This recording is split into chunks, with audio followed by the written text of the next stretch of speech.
was all the Barbies getting deprogrammed, and they were basically like, we need to distract the Kens somehow.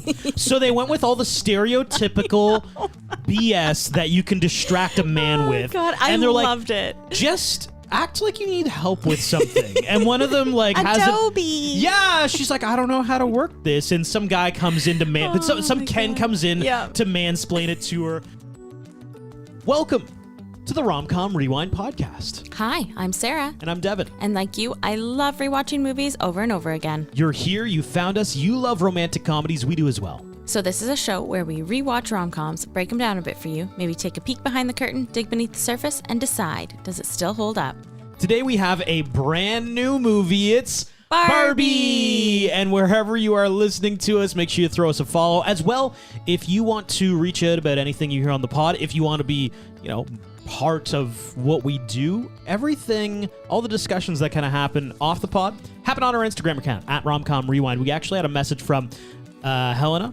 Oh, wait, no, there is an accent aigu on the last, on the second E, so it's Helena. Oh my gosh. I apologize for him butchering your name. Hi, Sarah, and that is an accent aigu, no? It is an accent aigu, yes. Hi, the attempt is there. Yes, the attempt is there. Oh my gosh. Hi, Sarah and Devin. Literally love your show. I've been listening back to all your old episodes. It definitely takes listeners for a ride. Every time I listen to an episode, it feels like I'm rewatching the movie. That's what we want you to feel. Absolutely. My favorite part is the quick facts segment, and also that you're playing fantasy football with upcoming rom-coms. Anyway. Nice. Just wanted to let you know I'm a big fan and look forward to new episodes every week. I'm a huge rom-com fan, so inevitably I have to recommend some movies to review. Looking for While You Were Sleeping. Yes, so funny. yes. There was a time where we were about to do that one. Yeah. I don't know what we did instead. I think it was too close to another Sandra Bullock, so we decided not to. Yes. I think that's what happened. It might have been Practical Magic. Like, I literally had started While You Were Sleeping, and then I was like, no, we can't. When Harry Met Sally, that's a good one. Oh, my goodness, yes. So here in Canada, we have a lot of international listeners and a lot of listeners in the States, but here in Canada, When Harry Met Sally wasn't on our streaming services for a bit. I think I think it might be on one now. Oh. I'm just kind of waiting for the fall to do it. It's a fall movie. It's like such a fall movie. It It will be coming, guys. We promise. She also wants to see Crazy Rich Asians or Dave. Oh, yes. Thank you for entertaining me on my commute. Now, Helena has brought up something really important, that we are doing like fantasy rom-com. It's like fantasy football. We both picked our rom-com teams, and they are movies that are coming out theoretically this year. Yes. I still have Legally Blonde on my list because I thought it was going to happen. I think I gotta swap that out for something. But Sarah, this is one of Sarah's movies. It is. Yep. The Barbie movie. And what we do is we combine the critic score on Rotten Tomatoes and the audience score on Rotten Tomatoes. Which it's gonna kill. This is already the best performing of any movie in either of our teams. I think it might be better than my whole team combined. Currently, I think it's 90 and 90. So there's a 180 for you. This is brand new. It is. Once we get into things, if you haven't watched it yet, obviously spoilers, and we're going to tell you about that right off the top. But we'll let you know when we really get into the nuts and bolts of this. But Barbie is a 2023 fantasy comedy directed by Greta Gerwig, who has had a fantastic acting career. You probably have seen her in certain things, but she's also directed Little Women and Lady Bird.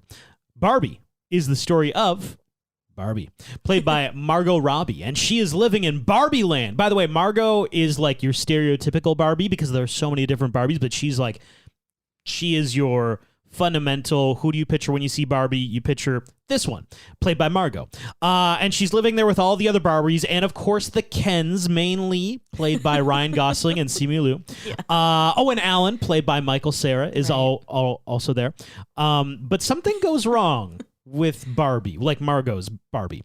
Something's not quite right. And after gaining some sage wisdom from another Barbie, played by Kate McKinnon, Barbie, Margot, realizes she must travel into the real world to find the person who is playing with her. And that's where we also bring in characters played by America Ferrera and as well Will Ferrell in this film. I'll leave that as your lead-in, so it's vague enough. What are your thoughts? Hey, Barbie. Can I come to your house tonight? Sure. I don't have anything big planned, just a giant blowout party with all the Barbies and planned choreography and a bespoke song. You should stop by. So cool. You can find me under the lights. Diamonds under my eyes. This is the best day ever. It is the best day ever. So is yesterday, and so is tomorrow, and every day from now until forever. Do you guys ever think about dying? This movie is a masterpiece. It is magnificent. I love this movie. I am so happy they made this movie. I can't get enough. It was so well done. Everyone was cast perfectly. The writing was phenomenal. The directing was out of this world. I just think they did such a fantastic job with this movie. And I don't think there's been a movie like this that's come out that's been this wonderful in a very, very long time. It was fantastic. I just loved it. I would go and see it in movies probably again and again and again. And something happened during our watch of this film that has never happened in rom-com rewind history. Yeah. And we will talk about it when it comes up. We will. Just absolutely floored us when it happened. Yes, and we did see it. We went to the movie theater to see this movie. And we'll talk about that in a bit. But yeah, it's funny. I also have masterpiece in my write-up for this. I have that this is a masterpiece of dialogue. Because, I mean, I think this film is so fun. It's so great. But I got the sense that writing the script for this must have been a blast for them. Oh, for sure. And I actually think it's really fascinating because they did have some good fortune in writing this story in that it's something we've never really seen before. We're doing an adult film about dolls. Yeah. Let's be real, guys. And there are even like some sexual jokes that are very, very tame. Very much. But like the whole we don't even have genitalia. What are you talking? Like just funny stuff like that. I'm like, gosh. And when they're doing this was in the trailer when Simu Liu and Ryan Gosling, the two Kens, are arguing with each other. And they're like, let's have a beach off. And he's like, I'll beat you off right now. And he's like, Looks like this beach was a little too much beach for you, Ken. If I wasn't severely injured, I would beat you off right now, Ken. I'll beach off with you any day, Ken. Hold my ice cream, Ken. All right, Ken, you're on. Let's beach off. Anyone who wants to beach him off has to beach me off first. I will beach both of you off at the same time. that is the role of Ken. It's Beach Ken. They're just at the beach. His job title is beach. Yeah. That's all he does. It's not lifeguard. It's not. He can't do water stuff. He just can't stays save anybody. on the beach. He's just the beach. Yeah. And then further than all the fun that happens in this film, because it is so funny, and we can talk about this more. I find it's just a really honest, very real story that tackles a lot of important topics in a very earnest way. Agreed, yes. Specifically like inequality, women's rights, and I find it does it from a really fresh point of view in that I'm sure in the writing process they're like, what if Barbie just showed up in the world, and if she was looking around, what would she see? And the truth is, and the honest truth is that she probably would see a lot of inequality. So they talked about that. Yeah, they did a fantastic job bringing something that's so powerful to the forefront, but in a way that, I don't know, the whole movie was just so powerful with the message that they wanted to deliver to everyone. And I think it came across, I had several weep warnings in this movie because it is so powerful. And Barbie was invented, as a doll for a woman's daughter. But it became more than that. It became, Barbie can do it all. Barbie can do anything. And I think the message they wanted to portray was that you can do anything as women, as females, as, girls. You can do anything you put your mind to. And I think that in the world that we live in, the real world, and Barbie soon finds that out, it's not that case. It's not the way that, Barbie thought in Barbie Land that they had fixed everything. They'd fixed inequality and all of these things, and everything's perfect now for women.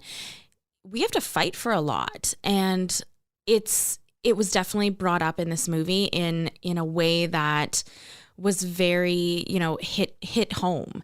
And it goes along with the lines of why this movie is so great. The movie opens with a modern prehistoric time, and that's the only way I can describe it, because it's set out in prehistoric time where dinosaurs kind of live, but then it's modern girls. Well, it's a play on the classic scene from 2001, A Space Odyssey, the da, da, da, and then Barbie shows up, da, da, because girls were playing with baby dolls. Right, yeah. So where children have been playing with dolls for eons, but only dolls where they can be their mothers, which they mention can become boring and tedious. So Barbie then arrives and changes everything. The little girls are no longer shoved into mothering roles from the very get-go. Also, I didn't mention off the top, voiced this whole time by Helen Mirren. Yes, great pick. Perfect. She's got a great voice. She does. We then meet Barbie Land, and in all of its magnificentness. And we quickly gather that Barbies rule the world, and they believe that they made such an impact on the real world that everything has been perfected by Barbie, like I mentioned earlier, and there is no inequality throughout the real world. We find out that the Kens are just accessory pieces instead to Barbie. And I read something actually that mentioned where Greta, this was in an article, Greta took the inspiration from the creation story of Adam and Eve, but gave it a modern Barbie twist, and that Barbie came first and that Ken was created for Barbie. And you get that impression immediately because Barbie... Man, there's so much fun that they do in these first couple scenes. Definitely, because there's a quote that says, Barbie has a great day every day. Ken has a great day if Barbie looks at him. Yes, and that's Ken's entire purpose. But like when Barbie is in her Barbie home, she floats down to the ground because theoretically, like when you play with Barbies, she doesn't walk out the front door. And now she's outside. And they kind of do hint at that in the film. There's like toast that pops up. She doesn't actually eat it. Right. Yes. Yeah. So Barbie Land is absolutely perfect in every way. And growing up playing with Barbies, they made everything just right. Like they did such a fantastic job with the creation of Barbie Land. Everything was using your own imagination.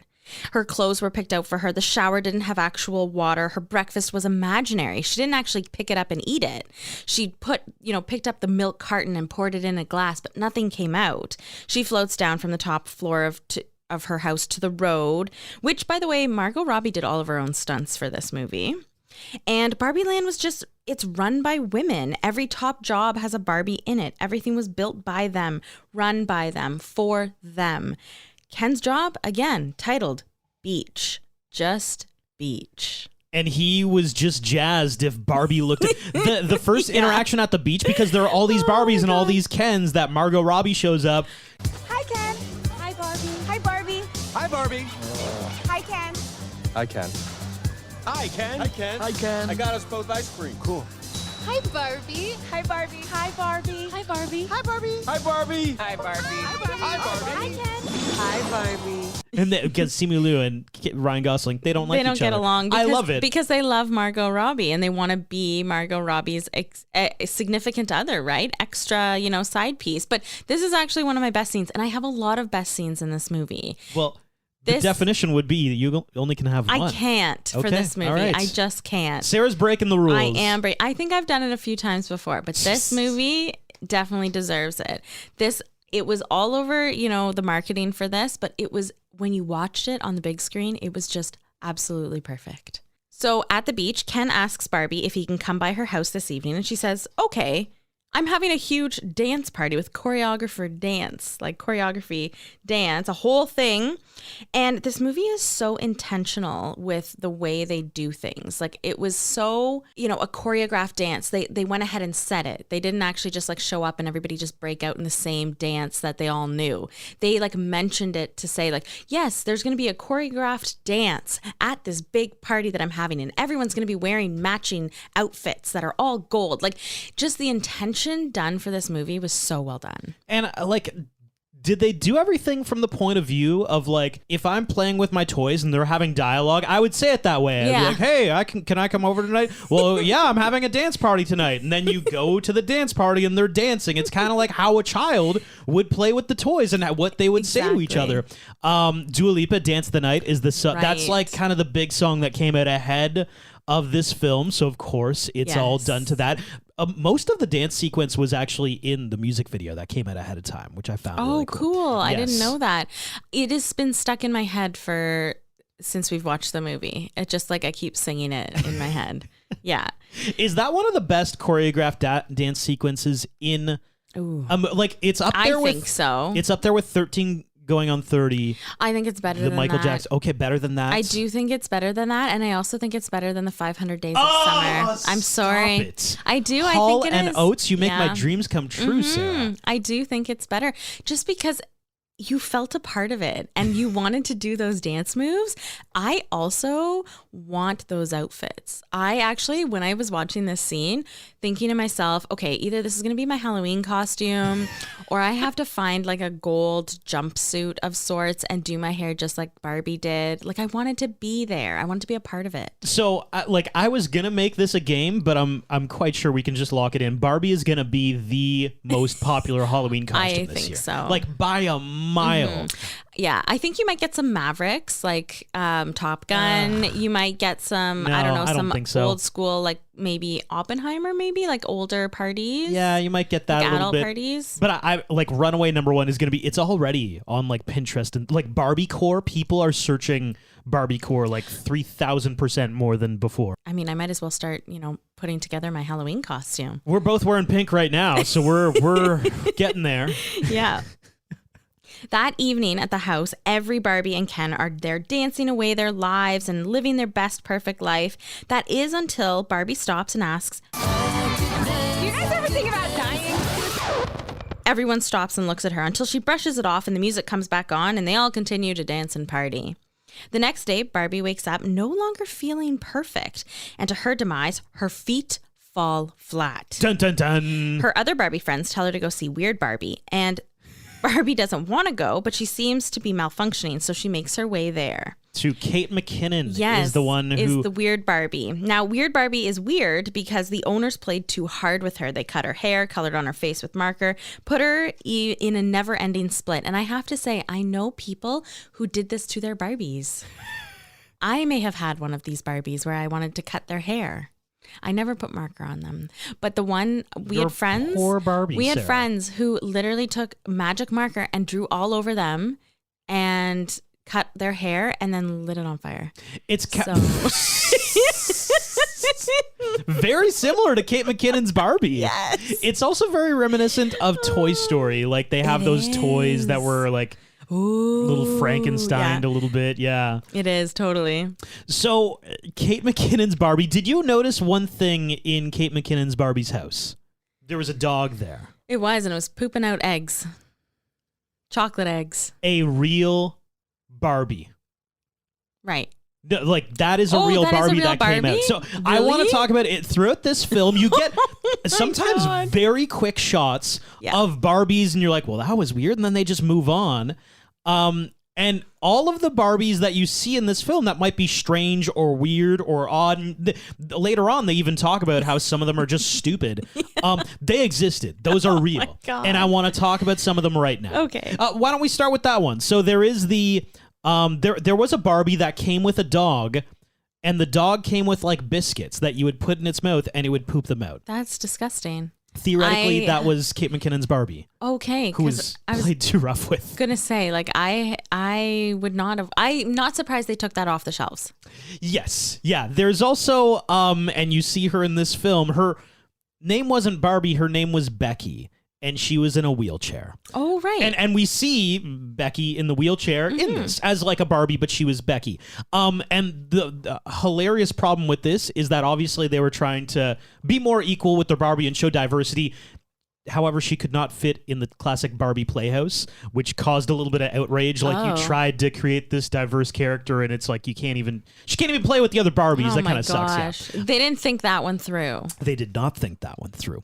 There's Shaven Fun Ken. We had to I'm throw sorry, hold on. Yeah, Ken in here. Shaving Fun Ken? Yeah, you can like shave his face, and he has like stubble, and eventually it'll grow back. No, how does it grow back? I think it's just like a pigment. I think it's like when water touches his face, the beard goes away, and then when it dries, the beard comes God, back. that's Yeah. hilarious. Oh, you see her. You actually see her in this film, Video Girl Barbie. Oh, yeah.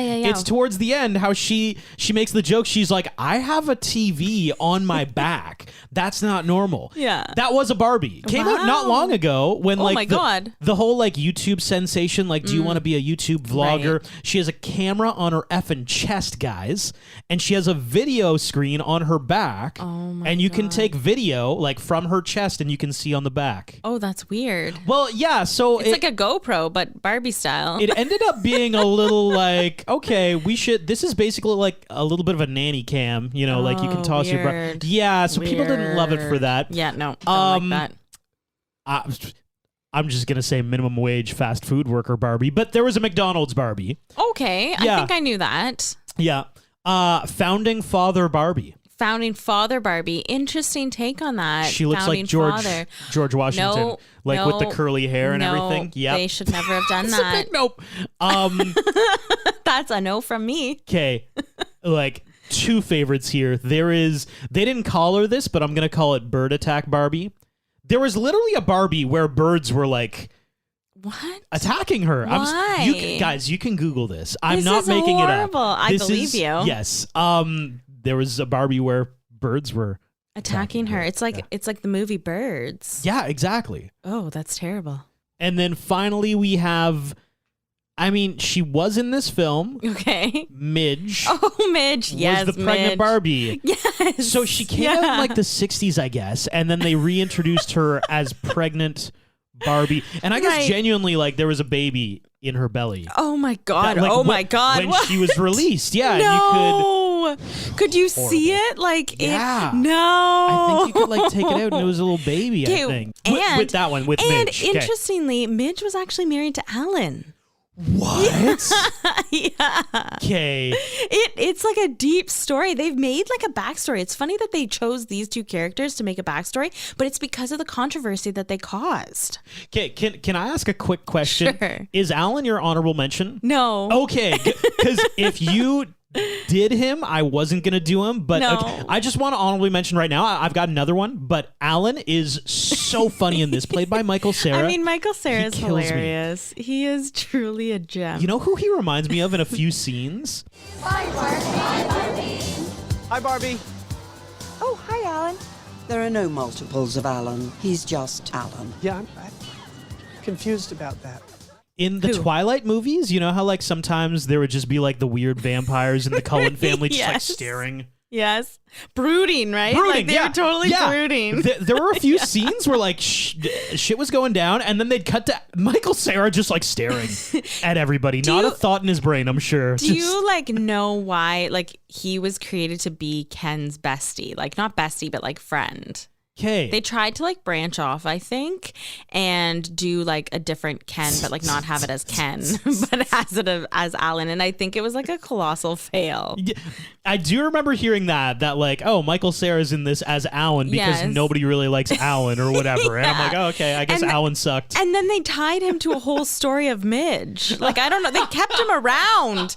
They created him, and then they were like, it's too late now. We have to do something with him. I don't actually know if that's true, but like, I'd like to think that it is. But yes, they did attach him to a story with Midge. God, you know what? Like, so glad they made a Barbie movie because clearly there are so many subplots I know. in all of these Barbies and Who Kens. knew? Who knew? I mean, could they do a movie on different Barbie characters? I think so. Yes.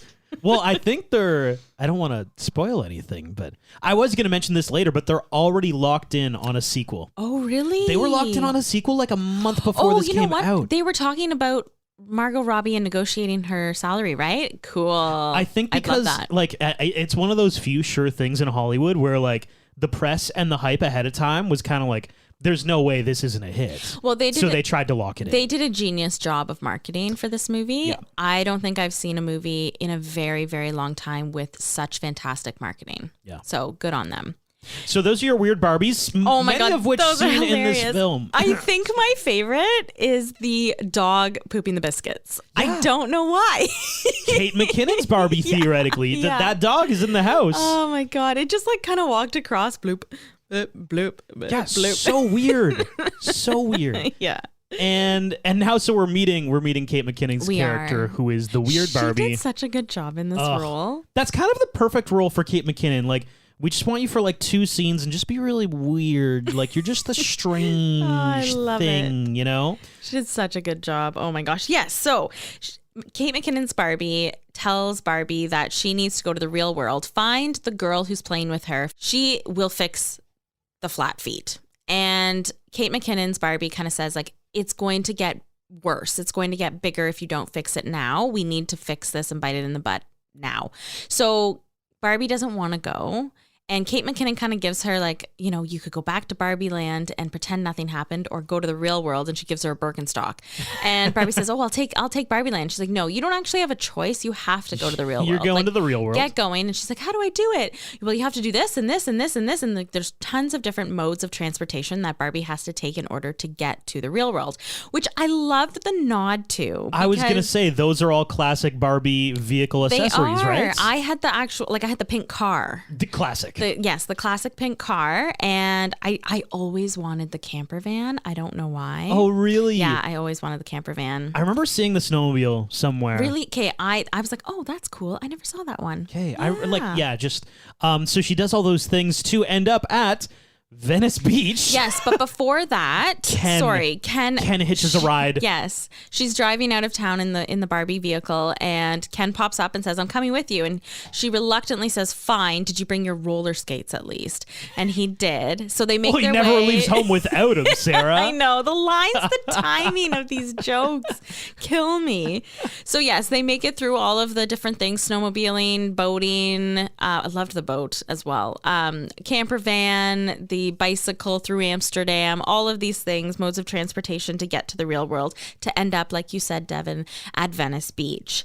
And they get there and they quickly realize and discover that Barbies didn't fix the world for the better for women, but instead men rule the world, more or less, and women can be seen as objects, secondary, and are not in all of the power positions in the world. That the patriarch is very much alive and well and has taken over.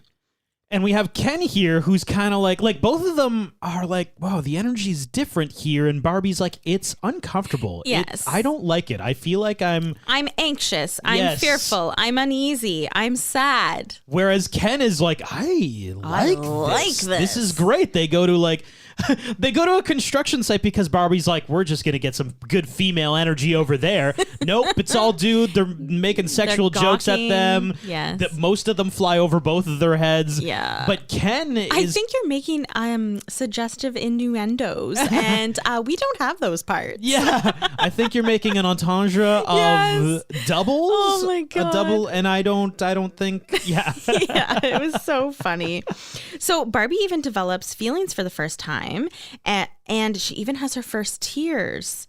One of the best scenes is when, and this is one of my best scenes in this movie, she's sitting at a bus stop and there's an older woman beside her, and Barbie looks over at her and says, "You are beautiful." And I think in the crowd, in the audience, we're all expecting her to say, "Oh my gosh, thank you so much. That's so kind of you." But instead she says, "I know."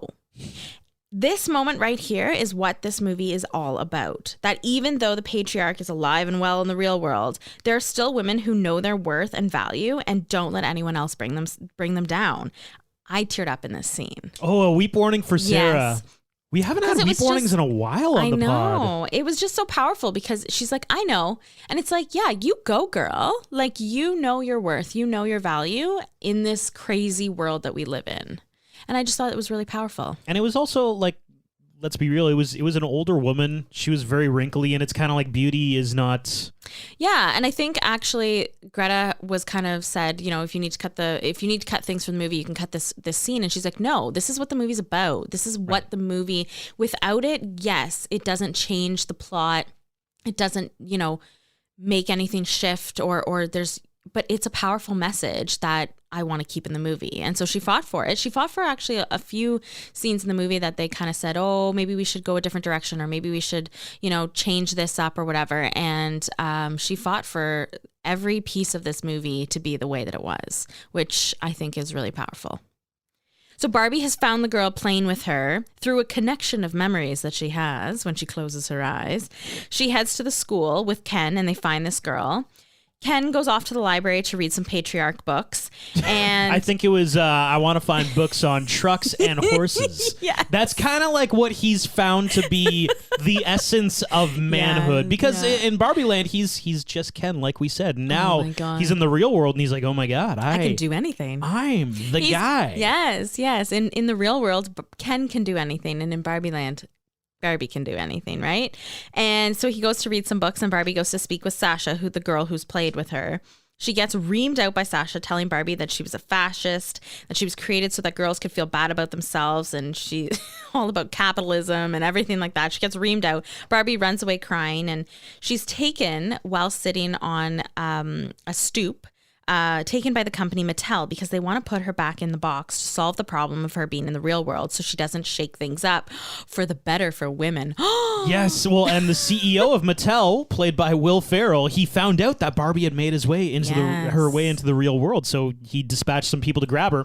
And yeah, they grab her and bring her back to Mattel headquarters. With that said, though, we do meet America Ferrera's character before this. We do. She is the assistant. She works at Mattel, and she did hear that a Barbie made it into the real world, so she sees this black truck pick up, grab a woman who looks a lot like Barbie, and toss her in the back, so America Ferrera is like, oh my God, that is the Barbie that's loose in the world. So she follows them. She follows them. Barbie does make her great escape with the help of a woman who she realizes may be the only one who works there with any real power and helps her escape. Gloria and her daughter Sasha are there at the front to help save her further. Barbie gets in the car with them and they make a getaway, and Barbie figures out that Sasha wasn't the one with the memories and playing with her, but it was Gloria, her mother, who also, like you mentioned, happens to work at Mattel. All while this is happening, Ken has made his way back to Barbie Land, which, by the way, when Barbie is in Mattel talking to the CEO, played by Will Ferrell, she says, oh, we have to find Ken. They are not concerned at all with Ken. They're like, okay, well, he can roam free. He won't do much damage. That's fine. He's Ken. And it's just so funny that the roles have switched, that in the real world, they are not concerned about Ken at all. Yeah. And Ken goes back and he brings all... So the newfound knowledge of patriarchy. So Ken does, before he goes back to Barbie Land, kind of go to all these businesses and try to he's like, can I be president? And they're like, well, you need some... And he tries to get a job and they're like, do you have an MBA? And he's like, he says something no, but I'm a man. Yeah, he's like, isn't the patriarch just going to get me a job? And the guy's like, oh, we're just better at it now. Yeah, we're a little bit quieter. We're better at hiding it. He tries to get a job at the beach as a lifeguard. Oh my and he's God, like, that but I was can't funny. go in the water. And the guy's like, well, then what are you going to do? He's like, oh, I'm just going to stand here. I'm beach. That's my space. It's like, well, you can't get a job here. But Ken has he's reveled in this, oh my God, the patriarchy. I can do stuff. He kind of comes up with the fact that he's like, I can't capitalize on the patriarchy here in the real world. Right. But if I restart it in Barbie Land, then I can do something. So he's gone back and he has created Barbie Land he has created Kendom from Land. Barbie Land. Yeah. Yes, Kendom Land. Yes. And once Barbie, Gloria, and Sasha return to Barbie Land, they realize that Ken has brainwashed the Barbies and created a world where Kens rule the world instead of the Barbies. He's even taken over Barbie's dream house and won't let her back in. I think it's, what was it, My House Casa? Oh my God, no, there was more to it. I can't there was think of one it. more, I can't remember. My House Casa. And they make, in the real world, it's created such a ripple effect, him taking over, that they've started to create, instead of Barbie dream houses, but Ken's house, casa, whatever the rest of it is. And they're selling, they can't keep them on the shelves because everybody wants them, which I thought was really funny. I liked that they completed that circle, that things happening in Barbie Land were rippled effect and into the real world. So the CEOs of Mattel are like, oh no, we really got to get to Barbie Land and figure this out. That is hilarious. The whole bunch of them running all similarly, and then they're all biking, and then they're all making their way slowly to Barbie Land. So all of the Barbies love that they don't have to do anything anymore, especially because they're brainwashed, and don't mind that the Kens have taken over. Ken has made Kenergy, and it's ruling the Ken world. Honestly, it was so funny. All the Kens sitting around and they're talking to Ryan Gosling. Beer me. Brewski. Yeah. And then John Cena's there as a merman. Oh yeah, John Cena's randomly in there. And then Dua Lipa pops up because she, in Barbie Land, is in this movie as a mermaid. And she's like, I'm going to give my man a beer. It's just like so funny. And like, I like this too because it's like Ken was only there for like, what, a day and a half, maybe? Yeah. And it's kind of like, what if you just gave a child like, okay, what is the essence of manliness and just tell somebody about it? That's kind of what Ken is like. He's like, we just need trucks, horses, and beer, guys. That's all we're about right now.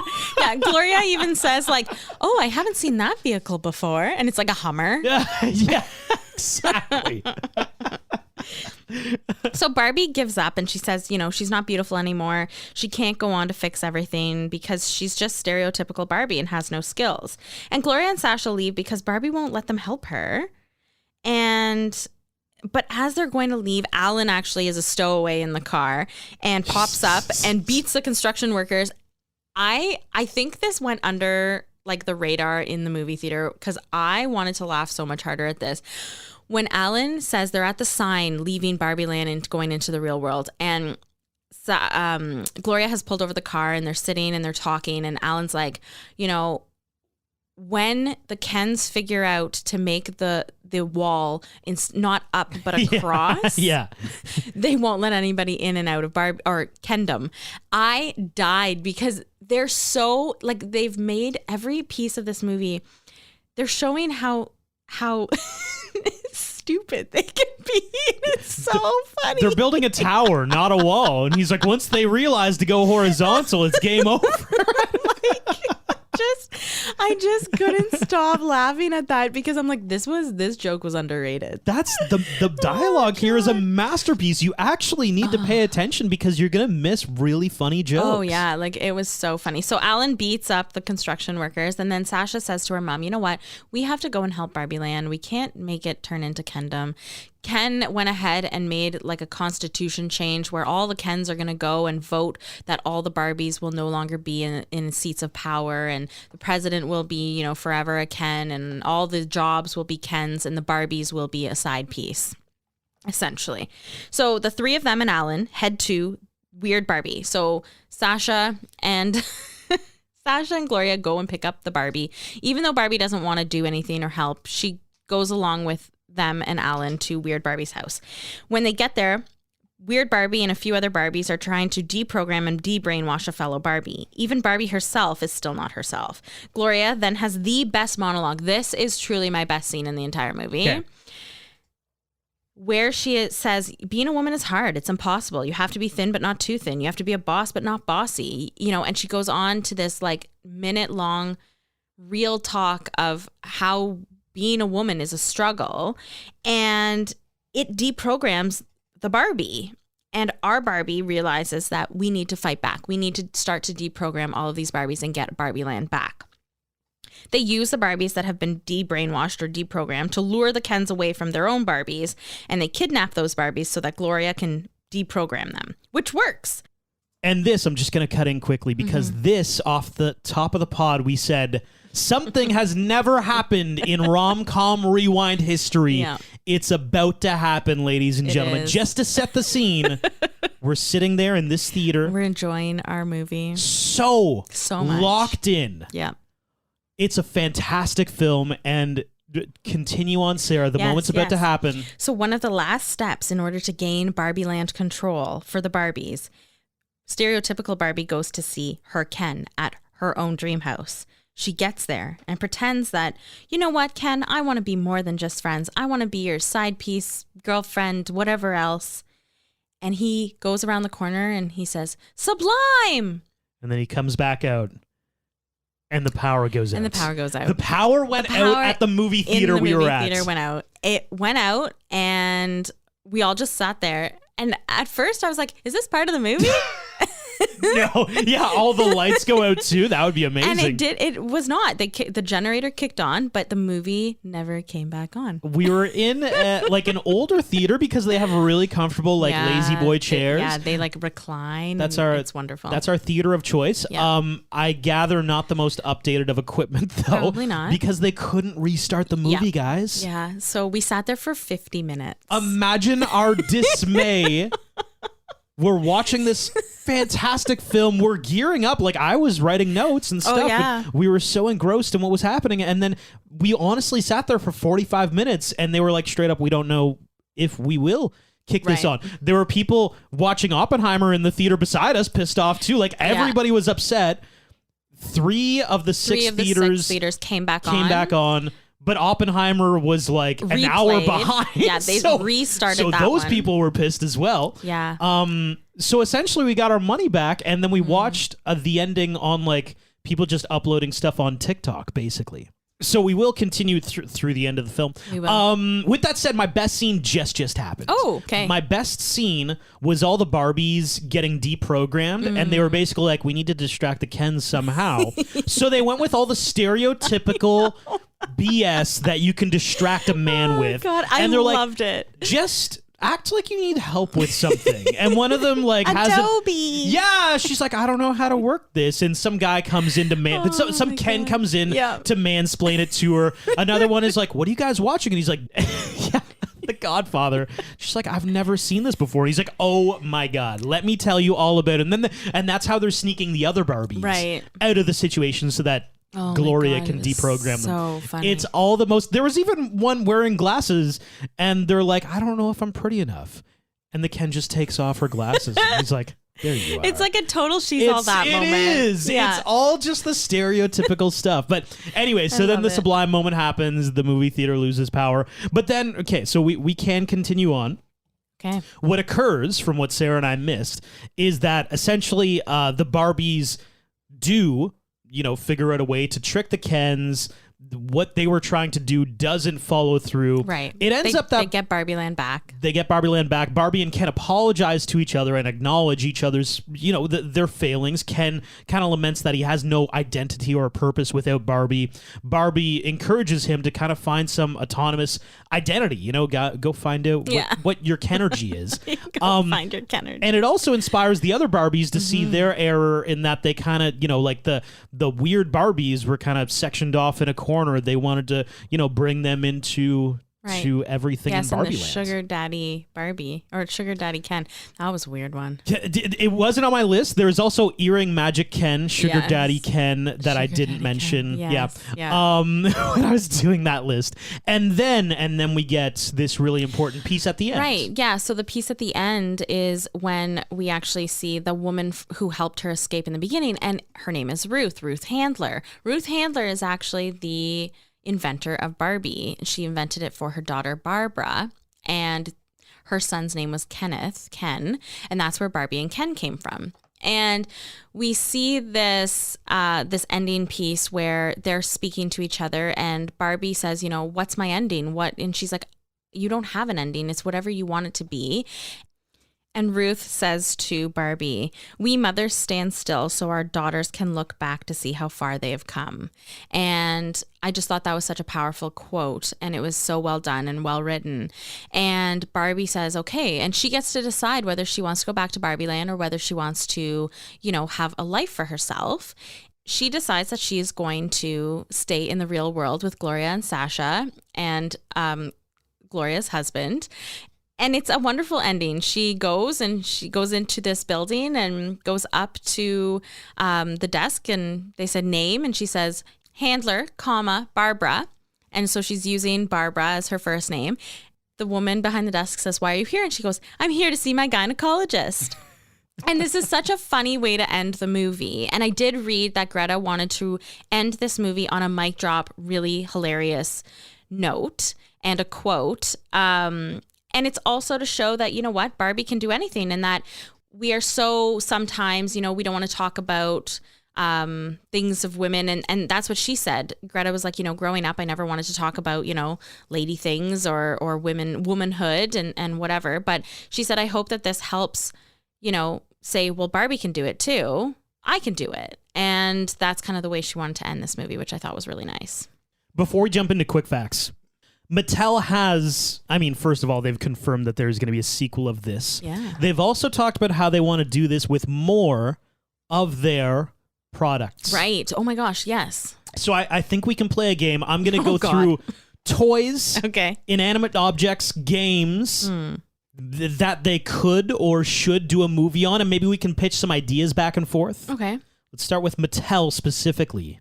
They own Cabbage Patch Kids. Oh my God, I could see a Cabbage Patch movie. I could. Oh my God, it would be really weird, but I could see it. Is it kind of like the Smurfs movie, maybe? Maybe like a Smurfs movie. I could feel like a little bit of like a creepy dinosaur situation happening from there too. Because like the dinosaur sat in the egg. I just think of Cabbage Patch Kids. Weird. Wait, the dinosaur sat in the egg? Yeah, the baby dinosaur from Dinosaurs. Oh, Always yes, was in an yes, egg yes, yes, in his yes. high chair. Why do you always come back to dinosaurs? I don't know. It is Has so such embedded. A beef with that. It is such a beef. It's ingrained in my mind as like a horrific experience. Oh my God. Okay, that's like a rom-com rewind Easter egg. She's mentioned it in like 6 or 7 episodes now. Go back and find them. Sarah effing hates the Dinosaurs sitcom. I do. She's not a fan. I was really afraid of it. Anyway, what was that? What was that horror movie with like not the Furbies, but the was it Gremlins? Furbies. Oh no, Gremlins wasn't a horror movie. It was just Gremlins. It was just creepy though. No, it was a little creepy. It was creepy.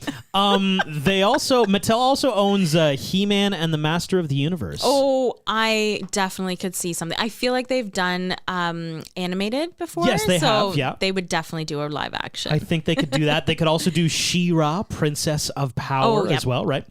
This one's cool. And there's an idea somewhere, and I just haven't figured it out.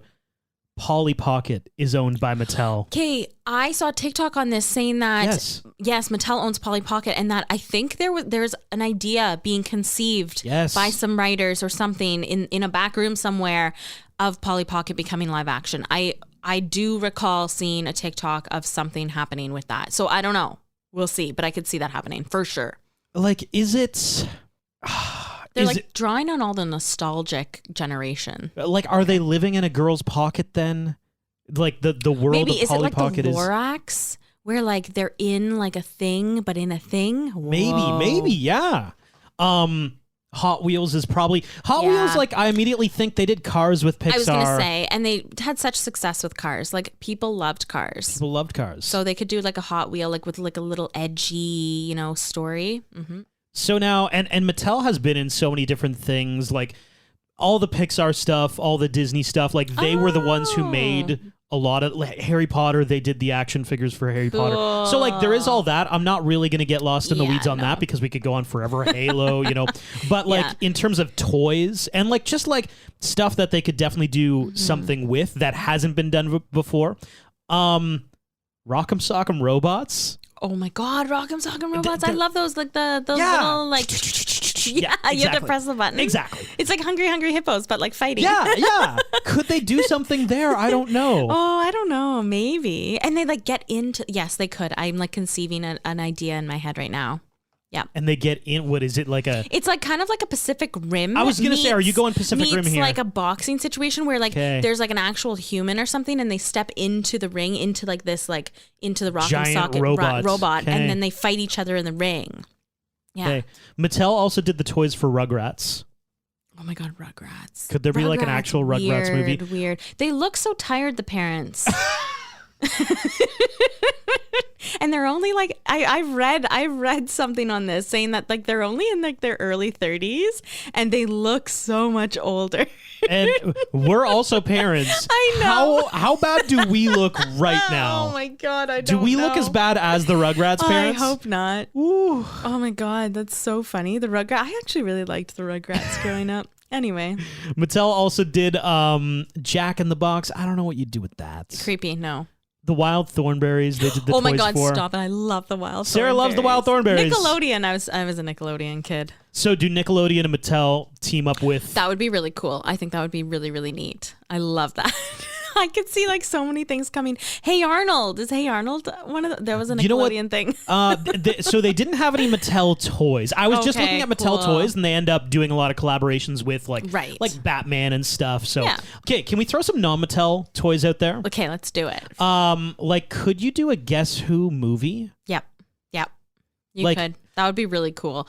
It could be like a modern day like Knives Out. I was going to say, is it like a Knives Out situation? Yeah. It could be like a modern day Knives Out with like Where's Waldo kind of thing. Okay, like that kind of idea. Okay. What about there's got to be something with a Tamagotchi. Oh, maybe. I was thinking Furbies. Ooh, creepy. Furbies. Do you remember Furbies? Yes, I do. Creepy AF. They're so creepy. Didn't they have Furby movies though? No. One of my best friends had a Furby and in her closet, and it just always talked. Oh God. She wasn't even playing with it, and it talked. It was really creepy. Yeah, there was a God, these look so creepy. Right? Holy shit. Has anybody really taken a good long look at a Furby recently? They could actually make a Furby movie, a horror movie. And it would probably take over the place of Chucky. Well, I was going to say, is that not Gremlins? They could do a Furby franchise, but as a horror movie. Yeah, I'm quite sure Gremlins is just a Furby horror movie. Anyway, Furbies are creepy. We didn't realize back in the day, but they are creepy. They're so creepy. I do not like them. Yeah, no. Is there something with Monopoly? There probably is, right? Oh, you know what? I actually think that there is a crossover between Monopoly. That is something I read it yesterday. Interesting. Yes, they're looking into how to do a live action type Monopoly movie. Yes, that is already somewhere in a back room being written and conceived. Where do you think these things happen? I don't know. Somebody's just in the basement in the back? Well, I'm writing a Monopoly script. Yeah. Everything happens in a garage or something, right? Like think about Apple, Microsoft, you know? That's right. Yeah. Hey, you know what? You're Maybe right it's a about back that. room in somebody's house or basement, you know? You never know. And I did have Beanie Babies on my list, but the actual film about the creation of them is happening. I was just about to say, it's out, I believe. Is it not? Yeah, I think it might be. Yeah, on Prime? But I'm thinking like, you know, the world of Beanie Babies, not like the creation of Beanie like make a Toy Story version of Beanie Babies. Or a Barbie version of Beanie Or a Barbie version of Beanie Babies. Yeah, weird. We on to quick facts. We are. The font used in the film is based on the font that was used for all Barbie dolls, products, and merchandise from 1975 to 1991. The Barbie logo usually undergoes a makeover for each generation. The role of Ken was specifically written for Ryan Gosling. Greta Gerwig said there was no plan B. Ryan Gosling's Ken is inspired by the appearance of sun-loving Malibu Ken from 1979, who also wore turquoise swimwear and had blonde hair with tan skin. According to Ryan, he accepted the role of Ken after seeing his daughter's Ken doll lying face down in the mud next to a squished lemon. He then took a shot of the doll and lemon and sent it to Greta Gerwig, saying, "I shall be your Ken. His story must be told." He is a perfect Ken. He is. Him and Simu have like some of the best interactions in the entire movie. I know. Especially in the first like 30-40 minutes. Yeah. Margot Robbie had one request for director Greta Gerwig. She wanted a slide for Barbie's house that would go from her bedroom to her swimming pool. Composer Mark Ronson wrote the song I'm Just Ken largely as a joke and recorded a demo for Greta, not seriously expecting it to be included on the soundtrack. However, she liked the song, and when she shared it with Ryan, he felt so strongly that it added to the character of Ken, he successfully advocated for it to be made a musical number in the film. I just don't know who I am without you. You're Ken. But it's Barbie and Ken. There is no just Ken. Doesn't seem to matter what I do. I'm always number two. Ronson remarked that he was amazed how much Gosling's interpretation of the song improved upon his original intent. Margot Robbie revealed that she found an old bucket list with one of the goals being meet Ryan Gosling while working on this film. Margot Robbie helped Ryan Gosling figure out his character of Ken by daily giving him pink presents of beach-related items as a nod to Gosling's Ken's job essentially just being beach. That is amazing. Like, what was she giving him? Pink beach ball. Yeah, probably. Flip-flops, sandals, yeah. The list of, I'm sure. Strictly beach items, but not water beach items, just beach items. To fit into the role of Ken, Ryan Gosling drew influence from the time on the Disney show, The All-New Mickey Mouse Club. At a certain point, he said, "I thought I had left that kid behind. I realized that I needed his help to make this movie, so I had to go back and make peace with him and ask for his help. It was good for me." Originally announced in 2009, this project has undergone multiple different iterations and has been a property for 3 different studios. Originally, it was Universal Pictures production, but after 5 years of development, Sony Pictures took over in 2014. Jenny Bix was hired as a screenwriter, but replaced by Diablo Cody the following year. In December 2016, Amy Schumer entered negotiations to star in the title role, as well as rewrite the screenplay alongside Kim Caramel. I'm not sure if I said her last name right. Schumer exited the project in 2017, where it was announced that Althea Jones would direct, Olivia Milch would write, and Anne Hathaway would lead role. Sony's option expired in October 2018, and the project transferred to Warner Brothers Pictures, where the project would finally make progress and become the movie that it is. Like, I'll be honest, I couldn't see Amy Schumer.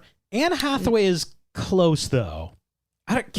Have we ever seen a blonde Anne Hathaway? I don't know if I've ever seen a blonde Anne Hathaway. I don't know. I'd have to see it to believe it. With that said, Margot Robbie, I can't unsee. Exactly. She is Barbie now for me. 100%. Yeah. Cinematographer Rodrigo Prieto created a unique color palette for the film that Greta Gerwig named Techni Barbie, after the Technicolor format. At one point in the film, Barbie brushes her hair with an oversized hairbrush. This is a nod to the common hairbrush that came in most Barbie accessory packs until the 2010s, where the brush was slowly phased out as a cost-cutting measure, as well as to reduce plastic waste. Up until that point, nearly every Barbie came with an in-scale brush for a child's fingers as part of its accessories, even if the doll couldn't actually use the brush due to having braids, short hair, gelled hair, and whatnot. Barbie floats down from her house to the ground rather than using any stairs from her dream home, which it does not actually have upon closer inspection. This is a nod to the fact that the earlier Barbie dream houses did not have stairs inside of them for Barbie to walk down, so any child playing with the doll would just have to float her from one floor to the next, defying physics. And it's funny how they it's kind of like self-aware. There's so many self-aware jokes in this film that they just say, they're like, yeah, because it's all your imagination. She floats wherever she needs to be. The shot of Barbie stepping out of her heels on her tippy toes is a nod to the body mold of the traditional Barbie. Until 2015, with the introduction of Barbie fashionista dolls with feet molded to be flat so that they could wear flat footwear, nearly all Barbie dolls that had feet were molded to only wear high heels, even if the doll had no shoes as part of the gimmick or accessories, like the beach-themed Barbie dolls, for example. In the film, those are also Margot Robbie's feet. She's just holding a bar to stay on her actual tippy toes.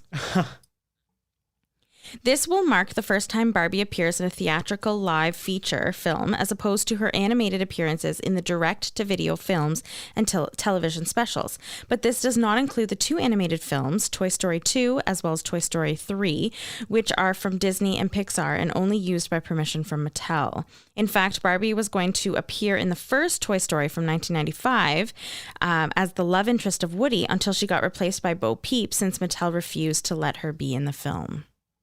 Saoirse Ronan was going to appear in the film, but scheduling conflicts prevented her from being able to film. Ronan previously collaborated with Greta Gerwig on Lady Bird from 2017 and Little Women from 2019. Production designer Sarah Greenwood claimed that so much fluorescent pink paint from the company Roscoe was used for the set construction that it caused international shortages. However, according to the vice president of marketing and digital experience of Roscoe, while production did indeed use as much paint as the company had, the shortages were connected with the supply chain problem during the COVID-19 pandemic. The first trailer and the opening scene of the movie are a tribute to Stanley Kubrick's sci-fi film 2001: A Space Odyssey from 1968. Greta Gerwig cites Ken as a mixture of the screen persona of actors Marlon Brando, Gene Wilder, John Barrymore, and John Travolta. Greta Gerwig refused to cut a scene with the older lady by holding her ground against studio executives, saying, "I love that scene so much," and the older women on the bench is the costume designer Anne Roth. She's a legend. It's a cul-de-sac moment in a way. It doesn't lead anywhere. And in early cuts looking at the movie, it was suggested, well, you could cut it and actually the story would move on just the same. And I said, if I cut the scene, I don't know what the movie is about. Numerous Barbie-affiliated celebrities and public figures were used to promote the film. Rapper Nicki Minaj's fans are commonly referred to as Barbs, after Barbie, and Minaj contributed a track to the movie's soundtrack. Drag queen and comedian Trixie Mattel, whose drag persona is modeled after a Barbie doll, was also invited to the movie's premiere. Azusa Sakamoto, who is a nail artist, Barbie lifestyle influencer on YouTube, and a collector with at least 1,000 dolls in her collection, was invited to the Barbie premiere as well. Margot Robbie has been a fan of Barbie since childhood, having been gifted a Barbie dream house at Christmas. The second trailer for the film contains a tribute to the red pill, blue pill scene from The Matrix from 1999. Harry Neff, a transgender woman, plays a Barbie in this film. The first transgender Barbie doll Mattel ever released was that of Laverne Cox's Barbie doll in 2022 as part of the Tribute Collection series honoring iconic women. The doll is historical for being the first Barbie to be transgender. At the end of the film, the montage of women is footage of the actual cast and crew's family and friends. When director Greta Gerwig took on the film, she insisted on certain bonding experiences, including cast slumber parties and movie church. All of the Barbies were invited to stay the night at a London hotel, and the Kens were allowed to stop by, but not stay. Gosling apparently couldn't make it, but didn't want his absence to go unnoticed. In his place, he sent a singing telegram in the form of a Scotsman dressed in a kilt playing the bagpipes and reciting lines from Braveheart. Every Sunday, the entire cast gathered at the Electric Cinema in Notting Hill, where they watched movies relevant to the Barbie storyline. The group began to refer to the weekly get-togethers as Movie Church. The first theatrically released live-action movie to be based on a doll line ever since the movie Bratz from 2007. Gal Gadot was considered to play the role of Barbie. America Ferrera's husband in the movie is played by her husband in real life, Ryan Pierce Williams. Margot Robbie wore 18 wigs throughout this film. The cast includes 2 Oscar winners, Helen Mirren and Emerald Fennell, and 2 Oscar nominees, Margot Robbie and Ryan Gosling. Kate McKinnon wanted to take home the snow globe of her Barbie house, but production wouldn't let her. Greta Gerwig later revealed that she actually kept it after filming ended. The swimsuit and overall look Barbie wears in the opening scene is a direct recreation of the original 1959 Barbie doll that first debuted in stores. An early concept for the movie involved all of the Barbies in Barbie Land having paddle hands, modeled after real Barbies' molded plastic hands. However, the idea performed poorly in early camera tests and was eventually scrapped in favor of the actors using their hands as normal. Kate McKinnon was supposedly the best cast member at paddle hands and never broke them once. Margot Robbie's Barbie never wears any rings on her finger, a nod to the classic toy doll having fingers that are connected so rings would not fit. When Barbie and Ken are first in the car going to the real world, the odometer on the dashboard reads 031959, a reference to the first Barbie doll launching in March 1959. Barbie and Ken's rollerblading outfits are inspired by the 1994 Hot Skatin' Barbie doll. The appearance of Sasha and her friends closely resembled those of Mattel's 2002 My Scene dolls. The dolls were introduced by Mattel to compete with MGA Entertainment's popular Bratz dolls, and Barbie appeared in that line as a teenage version of herself. Denise Richards was originally cast as Mermaid Barbie, but had to drop out at the last minute due to prior commitments with the indie The Line, in which she stars. She was replaced by Dua Lipa. Director Greta Gerwig is a huge fan of Richards and has cited Wild Things and Drop Dead Gorgeous as 2 of her favorite films. Margot Robbie instituted a mandatory pink day on the Barbie set, and if people didn't wear pink, Margot would collect money and donate it to charity. As Alan fights the construction Kens, he quotes the taglines that appeared on his box when he was first released. "He's Ken's buddy, and all his clothes fit him." When arriving in the real world at the end of the movie, Barbie goes by the name Barbara Handler. It is a reference to the daughter of Barbie's creator, Ruth Handler, Barbara. Barbie and Ken were both named after Barbara Handler and her brother Kenneth Handler. The reoccurring song Barbie sings is called Closer to Fine by the Indigo Girls. Its writer, Emily Salier, says that song is about not beating yourself up too hard to get your answer from one place. It's about being confused but looking for the answers, and in the end, knowing that you're going to be fine. Whereas the reoccurring song for the Ken sing is Push by Matchbox 20. Its writer, Rob Thomas, saying it's not about physical violence, it's about emotions and how somebody can push you around without even lifting a finger. In that song, it's the guy who gets pushed around by a girl he's having a relationship with.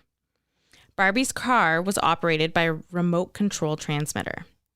When Ken gets injured at the beach, the sound of the mobile hospital opening is that of a music box. Honorable mentions. Okay, my honorable mentions are the Barbie Land as a whole. I think they did such a fantastic job with like the specifics of it, and just it's a dream world. Like I want to be a part of that world. I want to go and see Barbie Land and be a part of it, and I want to be a Barbie. The other thing that I'll honorably mention is the casting for this movie. I think everyone was so well casted. It was done impeccably. I am going to, and I can't believe we made it this far without really sinking our teeth into... It's the soundtrack. This is without a doubt going to be the biggest and best soundtrack of the year.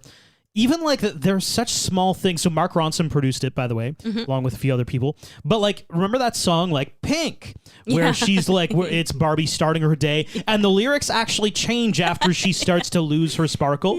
Performed by Lizzo. Cool. The main song Dance the Night, performed by Dua Lipa. They did a remake of Barbie World with Aqua, Nicki Minaj, and Ice Spice. Yes, okay, I did notice that. Charlie XCX did a song. Tame Impala did a song. Ryan Gosling with maybe the best original song of the year. Yeah. I'm sorry, Jack Black doing the Bowser thing, but I'm Just Ken is... It's so good. It's perfect. Haim, Billie Eilish, The Kid Laroi, Khalid, Gail, Ava Max. Like, this is far and away the biggest...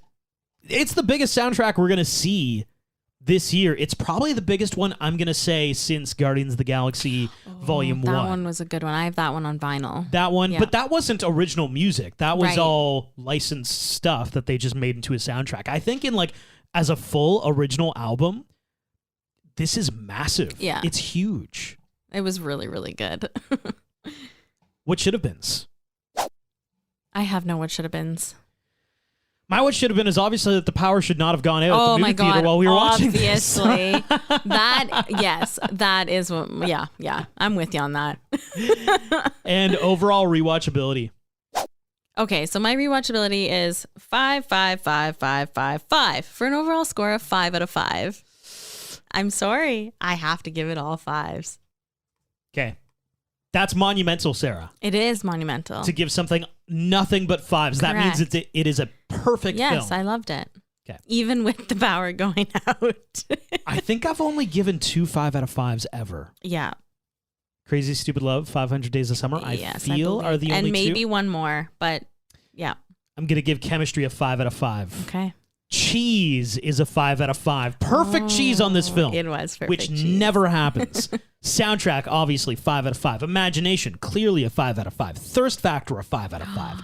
It's the story. Storyline, it's going to be a 4.8 out of 5 for Dev. What did it not enough patriarchy for you? Wow.